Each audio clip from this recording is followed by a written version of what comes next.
अस्सलाम वालेकुम। तो आज की इस वीडियो में हम स्टडी करेंगे प्रोटियस मिराबिलिस को। ओके, सबसे पहले हम आ जाते हैं इसकी प्रॉपर्टीज की तरफ। प्रोटियस मिराबिलिस हमारे पास एक ग्राम नेगेटिव बैक्टीरिया है। इसका क्या मतलब है कि इसकी पेप्टिडोग्लाइकन लेयर थिन होगी तो हमारे पास ये कौन से कलर का स्टेन लेगा? पिंक कलर का। ठीक है, non spore forming, facultative anaerobe. हमारे पास ये एरोबिक एनवायरनमेंट में भी ग्रो करता है और एनारोबिक एनवायरनमेंट में। नॉन लैक्टोज फर्मेंटर है, ऑक्सीडेज नेगेटिव है, यूरिएज पॉजिटिव है और हाइड्रोजन सल्फाइड प्रोड्यूस करता है इन टीएसआई एगर। अब क्या होता है कि ये हमारे पास है टीएसआई एगर। टीएसआई एगर में हमारे पास 3 शुगर होते हैं, ट्रिपल शुगर आयरन। 3 शुगर होती है, कौन कौन सी sugar? Sucrose, lactose and glucose और आयरन। अब जब इसमें हम प्रोटियस मिराबिलिस को ऐड करेंगे तो प्रोटियस मिराबिलिस हमारे पास क्या करता है? हाइड्रोजन सल्फाइड प्रोड्यूस करता है।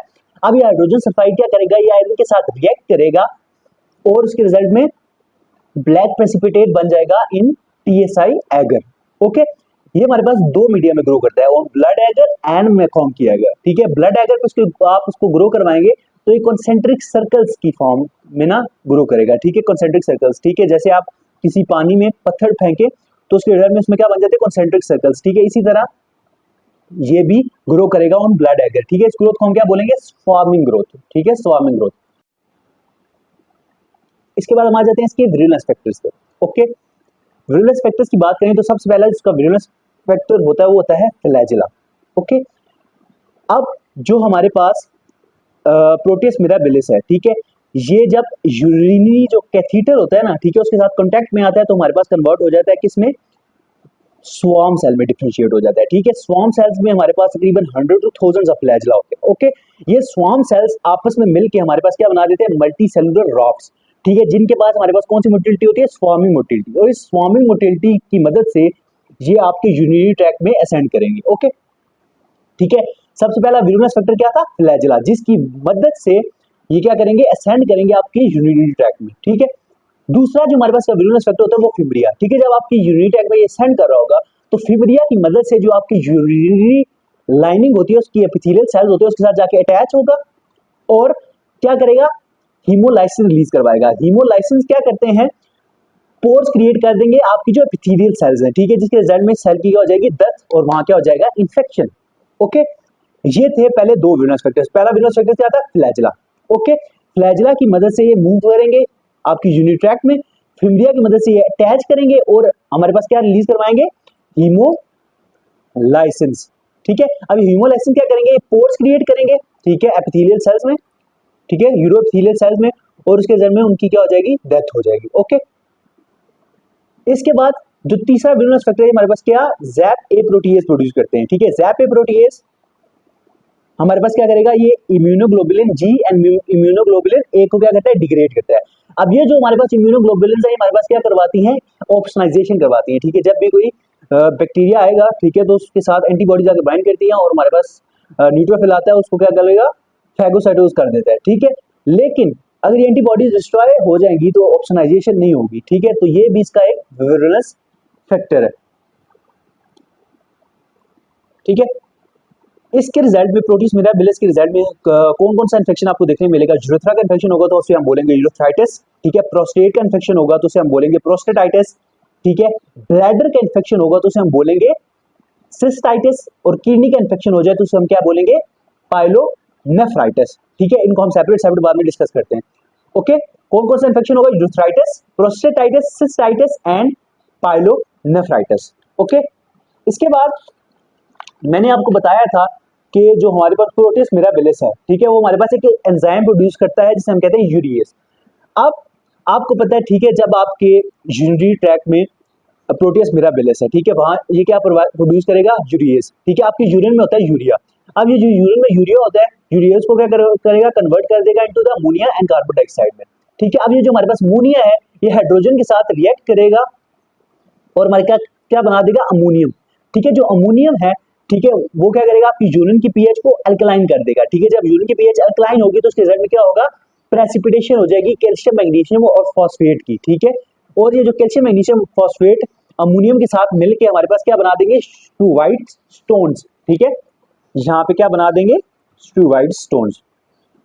अब स्टूवाइट स्टोन्स हमारे पास, ठीक है, इन द एंड क्या बना देंगे? Stag horn renal calculi. ठीक है, जिसके रिजल्ट में यूरिनरी स्टेसिस भी हो जाती है। ठीक है, यूरिन जो फ्लो है वो ब्लॉक हो सकता है। ओके, अब हुआ क्या है कि हमारे पास यूरिएस ने क्या किया था, यूरिया को कन्वर्ट करता है अमोनिया और कार्बन डाइऑक्साइड में। अमोनिया हमारे पास हाइड्रोजन साथ रिएक्ट करता है और उसके रिजल्ट में हमारे पास क्या बन रहा था, अमोनियम। अमोनियम के बनने के रिजल्ट में हमारे पास जो यूरिन की पीएच थी वो क्या हो गई थी, अल्कलाइन। अल्कलाइन पीएच होगी तो वहां क्या हो जाएगी, प्रेसिपिटेशन हो जाएगी कैल्शियम, मैग्नीशियम और फॉस्फेट, और उसके में क्या बन जाएगी, स्टूवाइट स्टोन। स्टूवाइट स्टोन्स हमारे पास इन दी एंड एक लार्ज स्टोन बनाते हैं जिसे हम क्या बोलते हैं, स्टैग हॉर्न रीनल कैलिकुलाई। ठीक है, जिसके रिजल्ट में क्या कम्प्लिकेशन हो सकती है, यूरिनरी स्टेसिस हो सकती है। ओके, अब जब यूरिनरी स्टेसिस होती है, ठीक है, यूरिन ब्लॉक हो गया, ठीक है, यूरिन जो क्या कहते हैं आपका यूरिन है उसका आउटफ्लो क्या हो गया, ब्लॉक हो गया। ठीक है, अब वो यूरिन वापस आपकी किडनी में जाएगा। ठीक है, यूरेटर में क्या हो गया, स्टोन बना है और यूरेटर ब्लॉक हो गया। ठीक है, अब यूरिन आपकी वापस किडनी में जाएगा और किडनी में क्या करेगा, डिस्ट्रक्शन करेगा, किडनी में बहुत ज्यादा डैमेज करेगा, जिसके रिजल्ट में कौन सी डिजीज होगी, ज़ैंथोग्रैनुलोमैटस पाइलोनेफ्राइटिस। ठीक है, इसमें क्या हमें मिलेगा, नेक्रोटिक हेमरेजिक मैसेज मिलेंगे with foamy macrophages in kidney. ये क्यों होगा, due to the staghorn renal calculi. जब यूरिनरी स्टेसिस होगी तो यूरिन वापस किडनी में जाएगा और किडनी में क्या करवाएगा, मैसिव डिस्ट्रक्शन करवाएगा। तो मैं प्रोटीज मिराबिलिस के रिजल्ट में कौन कौन से इन्फेक्शन देखने को मिलेंगे। ठीक है, सबसे पहले urethritis. Okay, urethritis, urethritis, urethritis की क्या क्या सिम्टम्स होंगी। ठीक है, डिसयूरिया होगा, पेन होगा ड्यूरिंग यूरिनेशन, पायूरिया पास आएगी यूरिन और यूरिनरी फ्रीक्वेंसी क्या हो जाएगी, हाई। ओके, ब्लैडर के केस में भी हमारे पास यही होगा, डिसयूरिया होगा। ठीक है, इसके अलावा यूरिनरी फ्रीक्वेंसी, ठीक है, हाई होगी, इसके अलावा यूरिनरी अर्जेंसी होगी उसे। इसके अलावा जो एक्स्ट्रा सिम्टम होते हैं इन केस ऑफ सिस्टाइटिस, ठीक है, वो क्या होगा, उसको सुप्राप्यूबिक पेन होगा। ठीक है, सुप्राप्यूबिक पेन होगा, ये इसका एक एक्स्ट्रा सिम्टम है, और अमोनिया की स्मेल आएगी आपको यूरिन में। ओके, इसके अलावा प्रोस्टेटाइटिस हो सकता है। ठीक है, प्रोस्टेटाइटिस के रिजल्ट में भी आपको क्या मिलेगा, डिसयूरिया मिलेगा। ठीक है, इसके अलावा और क्या क्या सिम्टम होगा, प्रोस्टेटाइटिस। ओके, इसके अलावा और क्या क्या सिम्टम मिलेंगे जो इसको डिफरेंशिएट करेंगे बाकी इन्फेक्शन से। ठीक है, अगर उसको प्रोस्टेट का इन्फेक्शन हो गया तो उसको साथ साथ बुखार भी होगा और चिल्स हो गई, उसको ठंड लगेगी बहुत ज्यादा, और साथ जब उसको आप एग्जामिनेशन करेंगे तो आपको उसका प्रोस्टेट स्वोलन मिलेगा और टेंडर होगा। ठीक है, अगर किडनी का इन्फेक्शन हो जाए तो उसे हम क्या बोलते हैं, पाइलोनेफ्राइटिस। ठीक है, और पाइलोनेफ्राइटिस के रिजल्ट में आपको क्या एक्स्ट्रा सिम्टम मिलेंगे, पाइलोनेफ्राइटिस। ठीक है, क्या एक्स्ट्रा सिम्टम मिलेंगे, एक आपको मिलेगा फ्लैंक पेन मिलेगी। ठीक है, जो एब्डोमेन के एरिया में होगी, और उसके अलावा सिस्टेमिक सिम्टम्स आपको मिलेंगे। ठीक है, जैसे नॉजिया, वॉमिटिंग, ठीक है, फीवर वगैरह। ओके, ये था इन्फेक्शंस। उसके रिजल्ट में हमारे पास और क्या कॉम्प्लिकेशन हो सकती थी, ठीक है, स्टैगहॉर्न रीनल कैलिकुलाई की फॉर्मेशन हो सकती थी, जिसके रिजल्ट में कौन सी डिजीज होती है, ज़ैंथोग्रैनुलोमैटस पाइलोनेफ्राइटिस। ओके,